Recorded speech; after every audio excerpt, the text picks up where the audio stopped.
going back to my friend, he was telling me, oh, well, she was prostituting. First, it was just prostituting online or something, but then she was prostituting, and like he kept, throwing things out there to like justify why he should have full custody. And to me, it's like, look, whatever way you did, whatever how she ended up, and where you guys are at now, y'all met and you made a baby together. That's part of your son's heritage to know that mother, whatever she is. And I will say extreme abuse and neglect, of course. But I'll tell you, in this country, the U.S. courts, the U.S. of A, freedom, land of the most incarcerated, but man, of the most brave. That's why people are willing to die for an image that they think they're fighting for. Those guys are ushered off somewhere else to help somewhere else. But really, they're just all being distracted and told something. While here on our soil, our families are fighting, which seems normal, like he said, she said, PFA, abuse, all this shit where he said, oh, she just wants some money, she's just trying to get alimony and this and that. And then, on the other side, well, shouldn't I just think you're just trying to get out of the money? Like, for real, like, you guys were 10 years together, and how can you expect her to not prostitute herself if she's not able to pay the bills? And now you guys are separated and you're no longer together and you're not helping her. Like, for real. And just some side background. He just kind of a little bit morally loose when it comes to the whole sexual stuff. How his relationships with her friends and just some comments and stuff that make me think that he was probably pretty much a participator in some of her demons. When you got somebody telling you their shit, really call them out, because really, you see the energy for getting arrested for the police or slaying the ones that need slaying.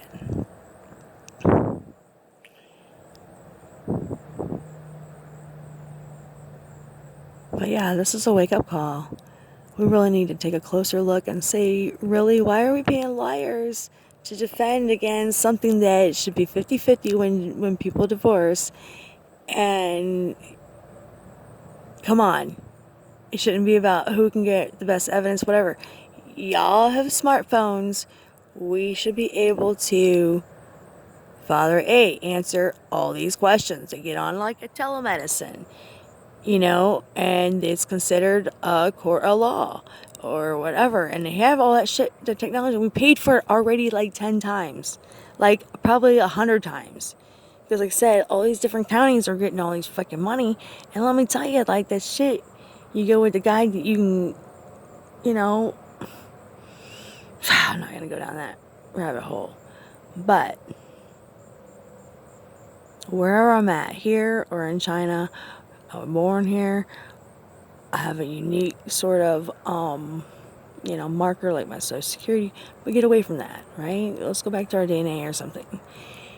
But it's charged into, your protected information and allows you to only give out certain required stuff, in which case you beforehand have certain laws that are requested of why you must give that certain, stuff.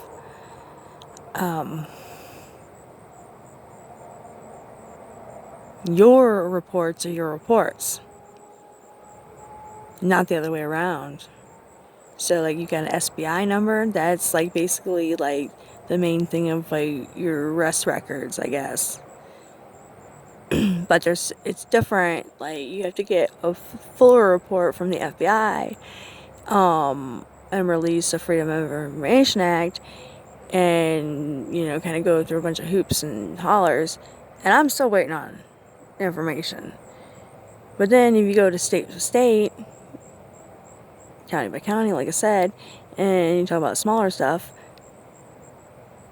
it's not connected. Yeah, on the good side, yeah, you probably don't want to have all the drunken disorderly, or where you were over here, or, whatever. But, like I said, I'm going back to, this is your information. So if you're required by law to give, report A, or your medical information B, or some sort of something that let's just be honest, at this point you don't have to be knowledgeable about, but it protects you. And, like, think about seniors. Think how many scams there are. And let me talk about conspiracy theories. I'm talking about CIA and all fucking people that are in charge to protect us of identity theft are the ones that are actually allowing it. Because guess what? Then you buy a service and you monitor all this stuff. Anyway. But seniors falsely get fed whatever lines to have them indulge personal information that could target them to be, bank emptied, medical information stolen, or whatever. I don't know how people do this shit, but your shit is protected. Like I said, at this point, 5 reports in, going out of the courthouse. I've been to the courthouse in 2 different states, and guess how many courthouses I stopped at on the way there and the way back. All publicly paid for resources and documentation. At the time I was going through it, I wasn't really thinking about it. I was really worried about, did I look okay? Do I look legit? Like, can I get this submitted today? There was so many times that, even though I paid the money, I submitted all the things, forget one thing, forget this thing. And then at this point, it would be mailed, and it would take a week and a half to even find out that you missed something. You gotta add something, or this or that. And see, what's crazy is, it just seems so unreal. Like, how can all this shit happen? I wasn't somebody that was quiet. Now, in the beginning, looking at how I should have been made more alarmed, but I've also was told, look, you gotta maintain composure. I mean, your kids, you gotta look like you can be a mother. And so much is about presentation, and I have terrible handwriting, but anyway, fines and fees and all this stuff, And at some point before I went on my rampage, before I was wrongfully committed involuntarily to behavioral health facilities, where I was exposed to people with addiction and some major severe, issues, but moreover to very rude and cold individuals that are employed by them. No activities, no physical activities. I rarely had my own clothes or shoes. Was not allowed to brush, no conditioner. I will say I met some really amazing people, and can never replace the lessons and the stories and the experiences I got from the people I met. Food was terrible always. Not the worst, but come on, if you're in there for 10 days and you're loaded up on some of these pills that block your GI. I mean, yeah, one and two together, and do this over a few times in a few years. You got business for a different kind of doctor down the road. Meanwhile, you're taking all these drugs that they make you take. Yeah, we want to say this. Illegal shit happening right now. People that go in involuntarily, that resist taking medicine, well, they just fucking keep you there longer.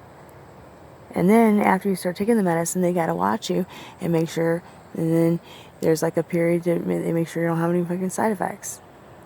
And then there's a period where they, you've gotten the proper cure from it. Basically, people are tired of being there and they want to get the fuck out, so they're gonna do it and say whatever, please, whatever. I would tell you a bunch of times I refused, and then when I would try different methods and see where it would take me.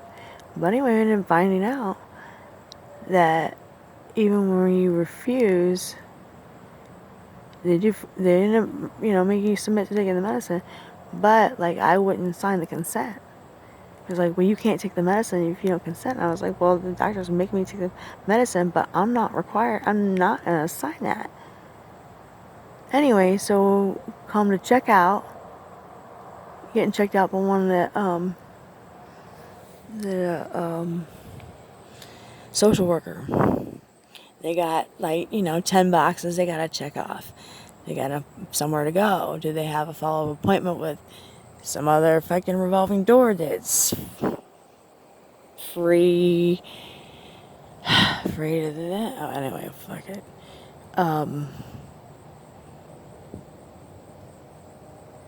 But they sit there and backdate it.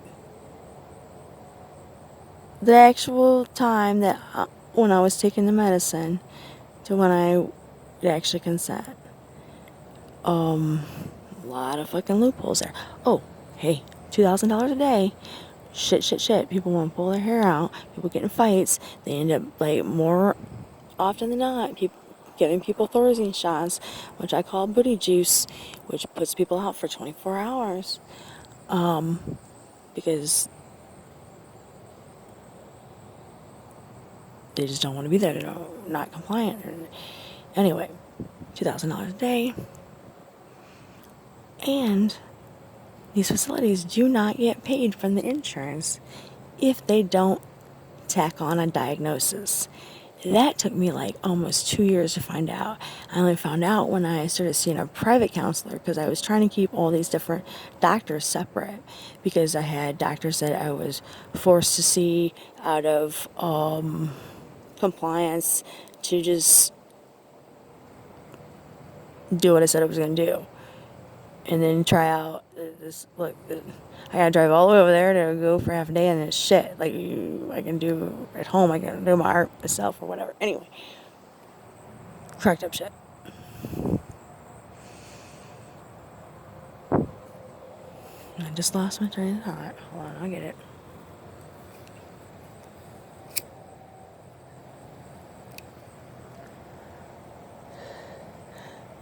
Diagnosis.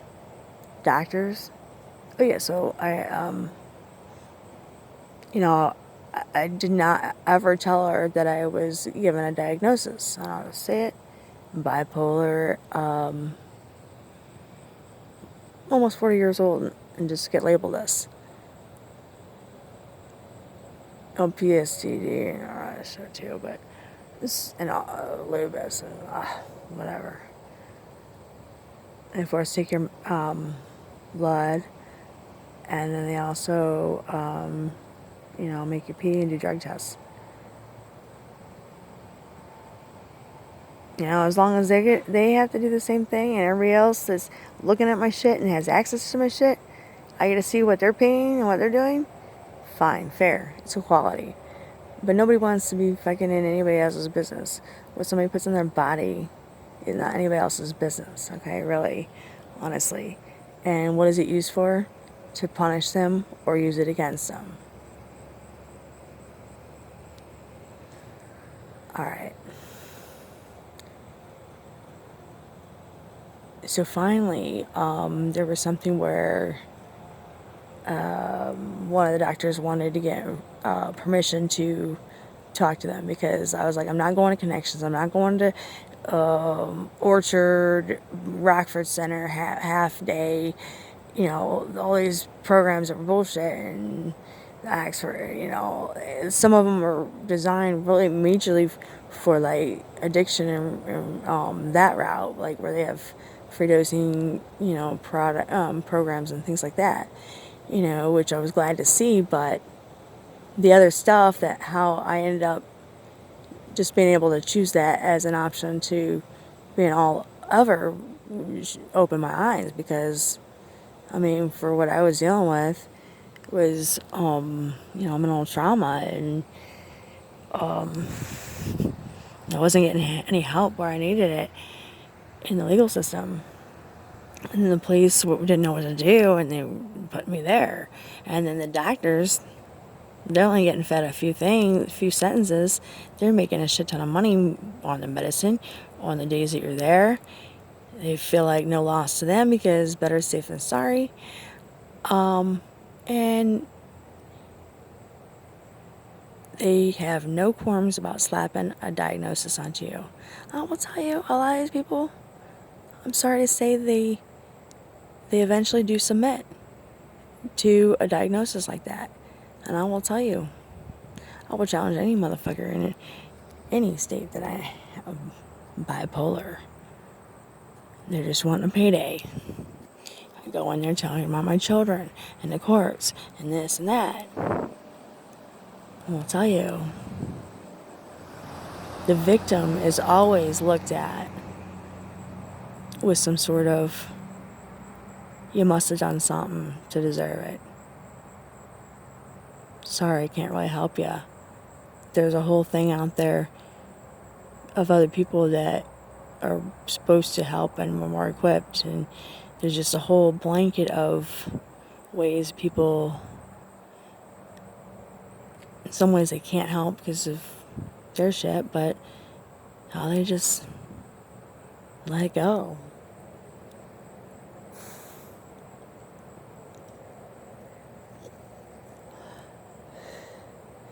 And that's where I don't understand the people that actually work in these industries, that do this every fucking day, that for me, like, I had to learn it a whole different way. I didn't, like, go into law to, like, be a lawyer and, change the criminals, save the criminals, or fight for people's rights, or, political change and all that shit, which is awesome. But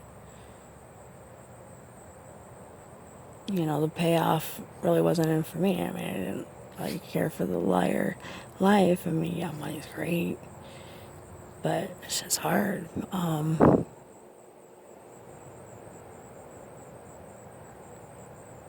don't know if there's some sort of, like, the schools are like churning these people out where they get out and they forget to use their heart and to think about connecting all the dots and their participation, because it does not take a genius to figure out how you can break the system into like 2 to 4 parts. You got the people that never been really affected by it, so we'll just say like the sleepers, the lucky ones that still believe that there's way more good in the forces of the justice system over the slight infractions of our people to the consequences of a whole lifetime. Not only of that individual at that current state in the present, but every minute going forward, and to every exponential family member they have. So for cops, somebody goes to jail for a week. Not a big deal, right? Because, but a cot and 5, whatever, food, whatever. But the week that daddy was gone, his little girl might have been home and vulnerable to a perpetrator. And that's like if people are living through this, some consequences are death. And I will tell you, a lot of this will go back to simple plant marijuana.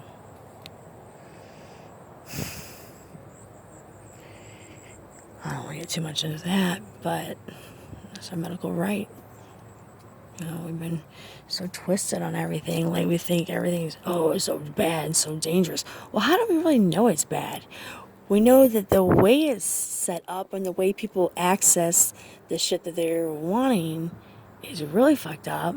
And we know the people that are in charge and get paid a whole shit ton of money and have a whole shit ton of really cool gadgets and resources to track the shit.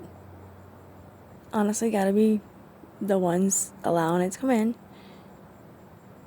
If we erase all that and just say, look, we need all the seeds. Start growing these fucking whatever seed people were wanting. I don't know where fentanyl comes from. I think it comes from a chemical company or chemical like shit, as opposed to poppy or like from ground. But whatever's been happening is not working. And any time that we talk about drugs and illegal drug trafficking, that way you gotta fucking balance a whole lot of fucking human life and opportunities for some really scary, evil crime against humans.